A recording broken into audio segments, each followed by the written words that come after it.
Hey everyone, my name's Aaron, and I recently had the privilege of seeing Joey Landreth during his show here in Seattle. Joey is an amazing songwriter, singer, musician, guitar player, particularly slide guitar player, just out of his mind on guitar, and a really inspiring guy to listen to, and I've been a fan for a long time. Joey's been on a tour just around the world for a while now, did a bunch of dates in the UK, and then a whole big leg in the US, and he's finishing up in his native Canada the rest of this month, November 2018. Joey has an EP that he released a little while ago called Whiskey, and it's just incredible. Go listen to that. Amazing stuff. And then he has a few singles out now from his upcoming new album that will be released sometime early next year, probably February of next year. So keep your eye out for that.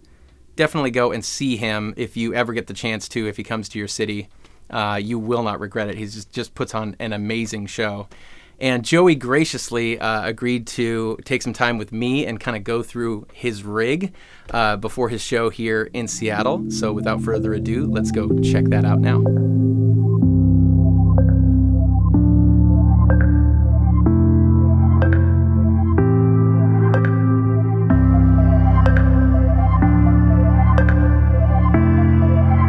Hey everyone, and welcome. My name's Aaron, and today I am stoked to be hanging out with the one and only Joey Landreth. Round of applause, everyone. Thanks so much for meeting with us today. Been a fan for a while. That's such a pleasure. Thanks for Yeah. having me on the show. So let's go through your gear here just briefly. Sure. First of all, I've seen this gold top, whatever this is. Yeah. You tell us a little bit about this guitar here. This guitar has a huge story, but it's made by my dear buddy Alex Sorokin in Edmonton, Alberta, which is in Canada, for those of you without a map. But I do love you no matter what.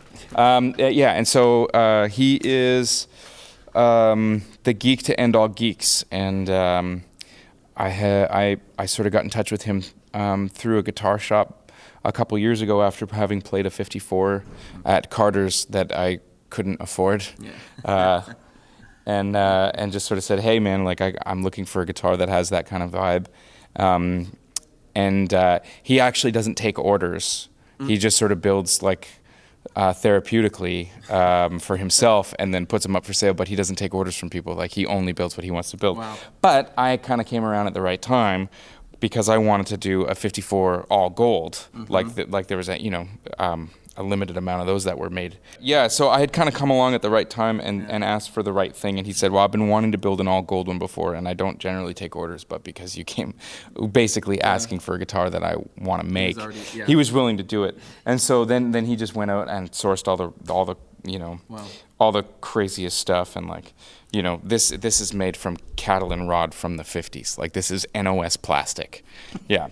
So it's that bad. The Bakelite is like the real stuff. Yeah. The pickups were wound on the same machine as the 54s, the original 54s. And are those P90s in there then? These are P90s, yeah. These are made by Throwback. Okay. And they're gorgeous. And the neck is an absolute baseball bat. Yeah. And then we did some fussy stuff to the radius of the fretboard. I couldn't exactly tell you what he did, but I just kind of said, a lot of times I struggle with playing slide and having the G string pull away from the slide, and so I lose a lot of notes in sort of first 3 frets kind of position stuff. Yeah. And so I think there's a bit of a compound radius on here. Mm-hmm. Yeah. So that's this guitar, and I just love playing it. It's got so much vibe and mojo. Yeah. It's just a blast to play. Yeah. So love it. What else do we have today? Okay.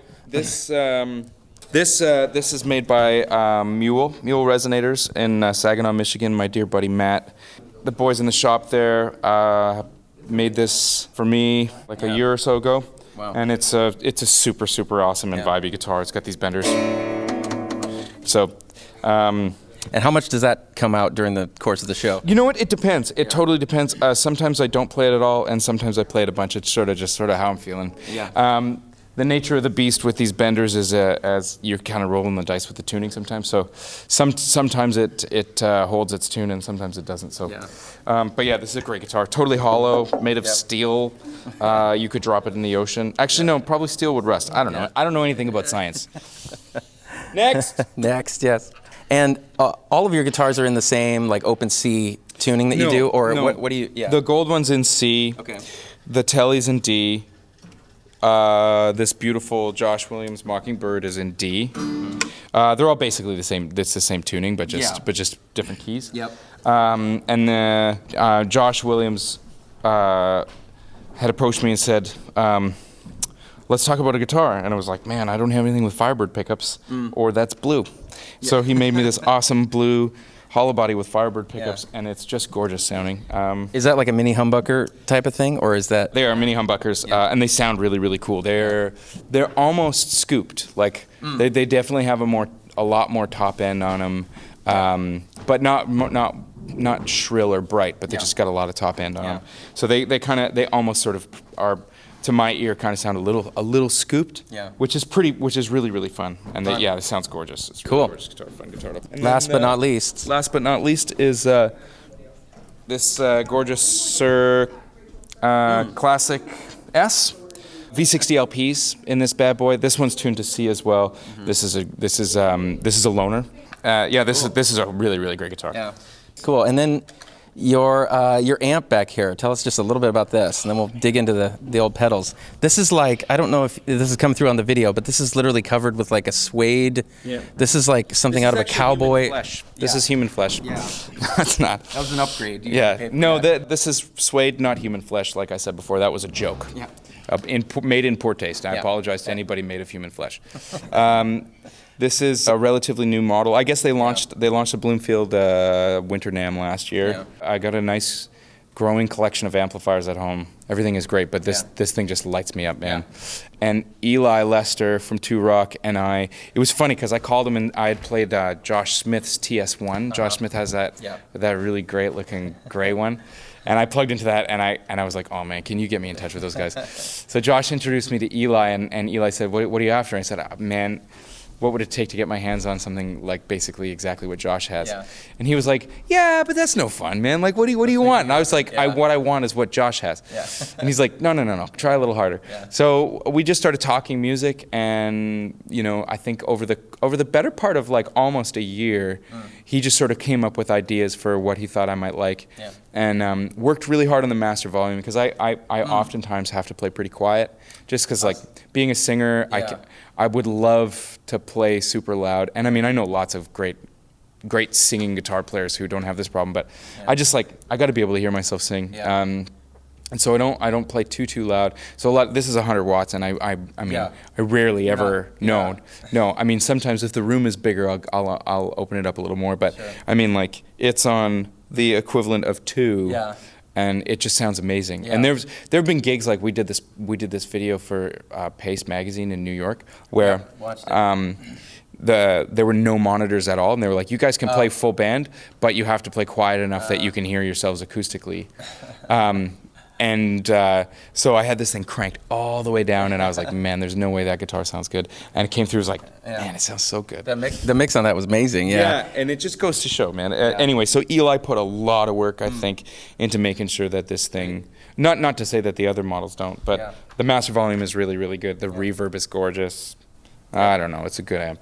You should get one. Yeah. You need one. Everyone get one out there. 2 Rock, Bloomfield Drive. Let's go over here. Let's look at this little bag of tricks over here. Yeah. I don't want to get too tangled up here. So we've got your board here with a couple fun new little additions on the side. Yeah. Maybe just walk us through some of the featured pedals, and then maybe some of your favorite sounds that you're using tonight. Yeah, sure. Well, these 3 guys here. This is some of Jesse Davies' Kingtone guitar, some of his new pedals, and I'm just sort of trying them out. Yeah.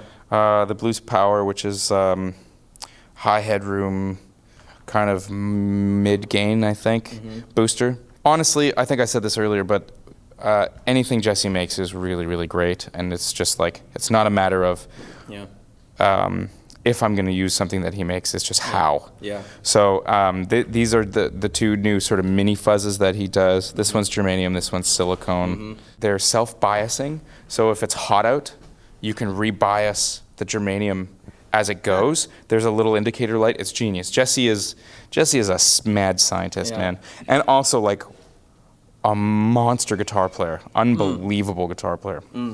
So yeah, those are these, and I'm basically auditioning them tonight. Right. And you're just running those, looks like just kind of before the... Yeah. And then it looks like you've got your slide rig there, Origin Effects. Is that on all the time? No, not at all. It's Okay. it's only on... only basically when I want to do my bad impression of Lowell George is when I turn that on. I love the sound of that super compressed slide thing, but I find that I have a hard time controlling the guitar when it's that compressed. So I sort of kick it in for, like I said, my bad impression of Lowell George. What else do you got on here? Tell me about some fun toys. Tuner. Gotta have the tuner. And what does that do? No. I honestly don't know. I can't get it to work. I've got the two Chase Bliss guys, doodads there. Man, they're so cool. I don't use the Thermate for any of its crazy sounds yet because I haven't been home long enough to just mess around and get sounds out of it, but I use it as my long delay. It's really luscious sounding, and the tonal recall too. And so for the more like songs of mine, like there's a song called Whiskey where I use a dotted eighth kind of thing. I use two delays on there, and I use them together.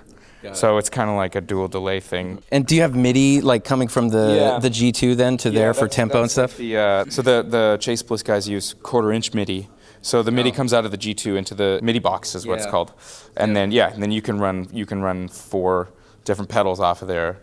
So then your preset for that just dials up the right tempo and whatever and brings that. It's super dope. Those guys are geniuses. Like I know that all the dip switches and stuff can scare people off, but oh my god, these pedals are the coolest. I love them so much. They're so much fun to just like get wacky sounds out of and react to. It's super fun. So that's sort of the top shelf. Sweet. Yeah. What this is? So lower level there. So lower level. This was a loaner from a friend of mine, Ed Olazeko, over in the UK. Loaned me his Sunface. So and this thing is super dope. Hudson Electronics Fuzz. It's like kind of like a tone bender sort of, I think. All I know, it sounds really great. The Dry Bell Vibe Machine, so good. I leave it on the vibrato setting. Fun. The Dimension C, which I only use on one song, but it's like this. I love that. That's like the chorus for like non-chorus guys. And that Dimension D, that like Roland rack unit, like where they got that from. There was a guy who I sort of learned from who uses that on vocals as like a layer when he mixes or whatever. And I still do that today. So when I saw that came out, I was like, that's dope. I need one. Yeah, it's cool. I never ever wanted a chorus pedal, and then I saw that, and I was like, well, I should probably get that. When that came out, hard to resist. And then the other thing that's a huge part of what I do is this guy up top. Oh, okay. The Reverberato, or Reverberamo, this one, which is the same as the Reverberato, but and that goes through this wacky arse loom here. Oh wow! Goes back to so there's channel switching, and then the in and out go back to a loop on the G2, so that I've got this in a loop on the pedal board, so I can bring it in and out. So it's functioning like as if it was a pedal. So it's not in the effects loop of your amp or anything. No. Going into the front end. No, and I use the reverb on the amp. I'm just using the trem out of this guy. Oh, okay. Yeah. Got it. Wow. I don't know if we have time to hear any sounds or not. Maybe just some of your favorite. A few minutes. Yeah. Okay. So this is just a clean sound of the amp. Yep.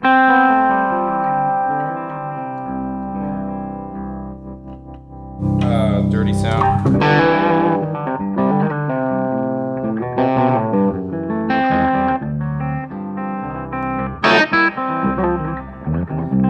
And that's just the kind of overdrive from the amp itself? Overdrive channel of the amp, yeah, that's it. And then turn the drive off, and then this is the Reverberamo.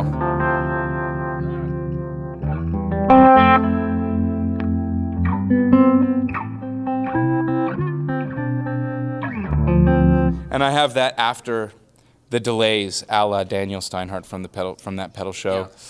That's so it's like basically last. Yeah, so you can hear everything is being tremoloed. Yeah. Yes, thank you, Mark. Yeah, everything's being modulated by the tremolo. What I was trying to Yeah, say. no. Yeah, and then here's the Dimension C.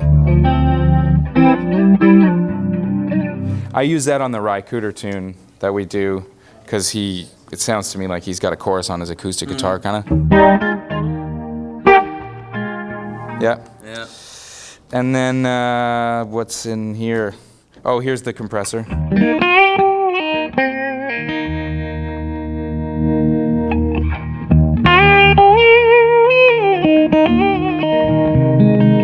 Yep. Wow. This is the vibe machine on the vibrato setting.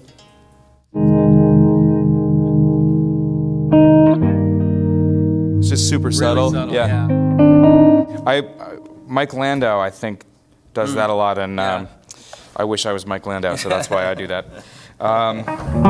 Here's the sun face.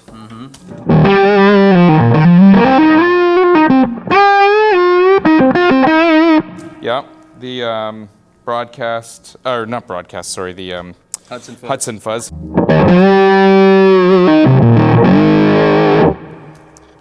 More that woolly thing. Yeah. And here's the silicone one, just because you need 4 fuzz pedals, guys. You do. I have the bias set really low, so it kind of does that spitty thing. Yep. Here's the germanium one. Yeah, I know we're going so fast. I'm sorry. I know. And here's the blues power.